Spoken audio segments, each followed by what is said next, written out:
Hello दोस्तों, मेरा नाम है मयंक और स्वागत करता हूं आपका अपने चैनल ईवी टेक पर। तो आज की वीडियो में हम बात करेंगे प्योर ईवी की ई प्लूटो 7G की कॉस्ट ऑफ ओनरशिप पर। तो वीडियो को पूरा ज़रूर से देखिएगा, आपको सारी इन्फॉर्मेशन मिल जाएगी। लेकिन उससे पहले अगर आप पहली बार चैनल पर आए तो चैनल को फटाफट से सब्सक्राइब कर दीजिए, क्योंकि मैं महीने में 1 या 2 कॉस्ट ऑफ ओनरशिप वीडियोज़ तो लाता ही रहता हूँ। एंड अगर आप ट्रेडिंग में इंटरेस्ट रखते हैं तो डिस्क्रिप्शन ज़रूर से चेक कर लीजिएगा, आपको वहाँ पर डीमेट अकाउंट का लिंक मिल जाएगा। आप फ्री में जाके अपना डीमेट अकाउंट खुलवा सकते हैं एंड आप हमसे जुड़ सकते हैं। अब चलते हैं इसकी कॉस्ट ऑफ ओनरशिप की तरफ, लेकिन उससे पहले मैं आपको इसके कुछ स्पेक्स बताना चाहता हूँ। तो इसकी बैटरी आपको मिल जाती है 2.5 किलोवाट आवर की, जिस पे आपको वारंटी मिल जाती है 3 इयर्स या फिर 40,000 किलोमीटर्स की। अब चलते हैं इसकी रेंज की तरफ। तो इसकी रेंज आपको मिल जाती है 90 kilometres in sports mode and eco mode में आपको मिल जाती है 120 किलोमीटर्स की, जो एक अच्छी रेंज मानी जाती है। अब चलते हैं इसकी मोटर की तरफ। तो इसकी मोटर आपको 2.2 किलोवाट आवर की मिलती है, जो एक BLDC हब मोटर है। एंड BLDC हब मोटर में आपको पर किलोमीटर वाट आवर कंजम्पशन होता है वो कम होता है।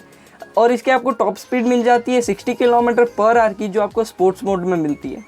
अब चलते हैं इसकी कॉस्ट ऑफ ओनरशिप की तरफ। तो इसकी आपको एक्स शोरूम प्राइस मिल जाती है 83,999 रुपीज़ की, तो उसको हम 84,000 मान के चलते हैं। तो इलेक्ट्रिक व्हीकल्स में आपको टैक्सेस 2 ही देने पड़ते हैं, जो हो जाता है GST एंड रोड टैक्स। वैसे तो रोड टैक्स कई सारे स्टेट्स ने पूरी तरीके से एग्जाम किया है, लेकिन कुछ स्टेट्स अभी भी ऐसे हैं जो रोड टैक्स कैलकुलेट करते हैं। वो अलग अलग क्राइटेरिया से अपने रोड टैक्स को कैलकुलेट करते हैं, लेकिन हम यहाँ पर एक्स शोरूम के सर्टन परसेंटेज के अकॉर्डिंग कैलकुलेट करेंगे। तो सबसे पहले इसके अंदर आपको देना पड़ता है 5% GST, जो हो जाता है 4,200 रुपीज़ एंड 7% आपको रोड टैक्स देना पड़ता है, जो हो जाता है 5,880 रुपीज़। अब चलते हैं इसकी इंश्योरेंस की तरफ। तो मैं यहाँ पर 1,000 पर ईयर के हिसाब से इंश्योरेंस ले रहा हूँ, क्योंकि मेनली इलेक्ट्रिक व्हीकल्स में आपको 1,000 पर ईयर के हिसाब से इंश्योरेंस देखने को मिलता है। तो यहाँ पर 5 इयर्स के इंश्योरेंस का मैं 5,000 रुपीज़ पकड़ के चल रहा हूँ। वैसे तो registration all over India free कर रखा है सेंट्रल गवर्नमेंट ने, लेकिन आपको कुछ चार्जेस देने पड़ते हैं नंबर प्लेट के, जो हो जाता है 400 रुपीज़। तो उसको भी आपको कैलकुलेट करके चलना चाहिए। एंड उसमें आपको अपने सर्विस एंड मेंटेनेंस के चार्जेस भी ऐड कर लेने चाहिए, जो हो जाते हैं 5,000 रुपीज़।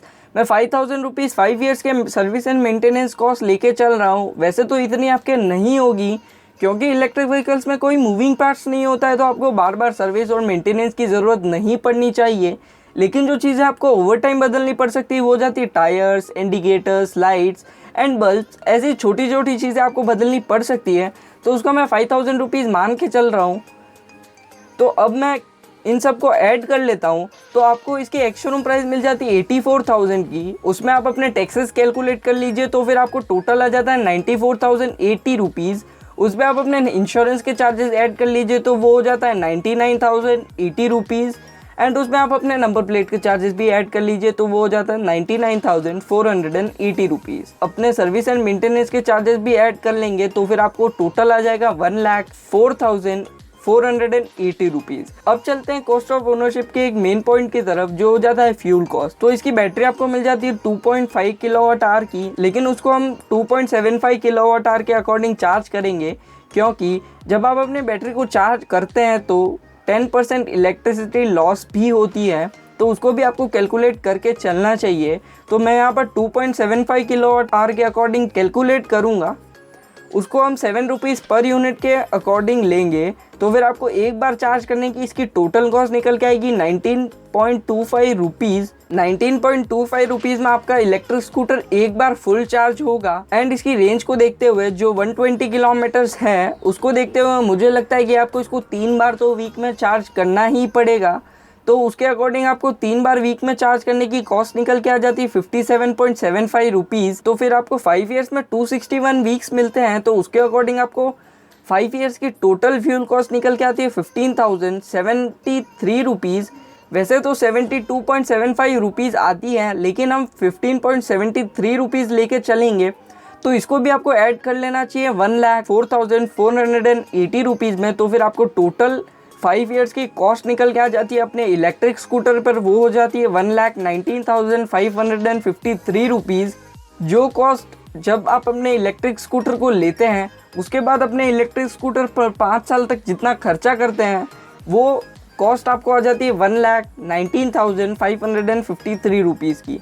इसमें आप अपने रीसेल वैल्यू को भी माइनस कर दीजिए तो फिर आपको टोटल कॉस्ट ऑफ ओनरशिप आ जाएगा। तो इसकी रीसेल वैल्यू हम पेट्रोल व्हीकल्स की तुलना में कैलकुलेट करते हैं।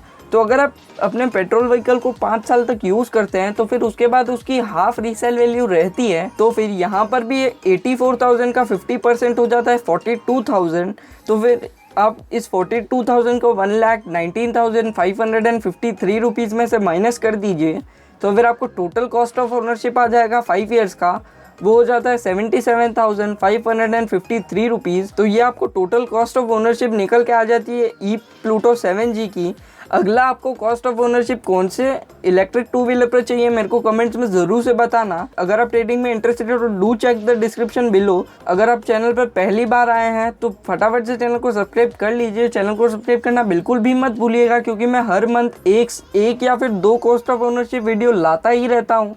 तो फिलहाल वीडियो में इतना ही, मिलते हैं अगले वीडियो में, तब तक के लिए बाय बाय। जय हिंद, फ्यूचर इज इलेक्ट्रिक।